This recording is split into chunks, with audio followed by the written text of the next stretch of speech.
બાલને લઈને આખરે એક સૌથી મોટો ધડાકો થઈ ગયો। હા મિત્રો, તમે બધા જાણો છો કે નવનીતભાઈ વારંવાર કહેતા હતા કે મને ન્યાય મળવો જોઈએ, મને ન્યાય મળવો જોઈએ।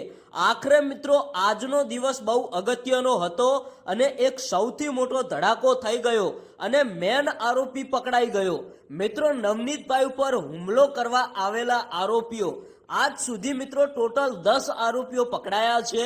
આજે પણ એક નવો આરોપી પકડાઈ ગયો।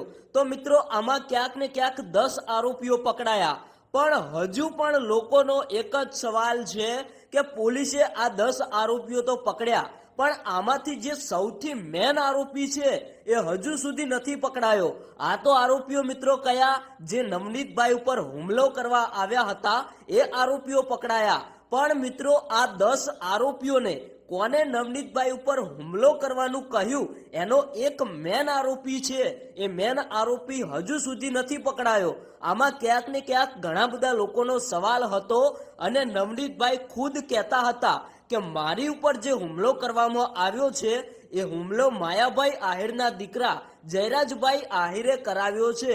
પણ આમાં ક્યાંક ને ક્યાંક મિત્રો આજે 17 થી 18 દિવસ થઈ ગયા, છતાંય હજુ નવનીતભાઈને ન્યાય નથી મળ્યો।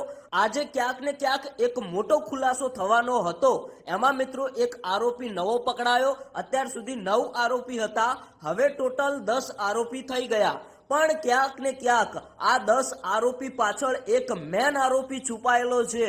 હવે એ મેન આરોપી કોણ છે એ મિત્રો બહુ જાણવા જેવું છે, કારણ કે આ 10 આરોપી એમને એક મેન આરોપી છે એને જ કહ્યું હતું કે તમે લોકો નવનીતભાઈ ઉપર હુમલો કરવા જજો અને નવનીતભાઈને મારજો।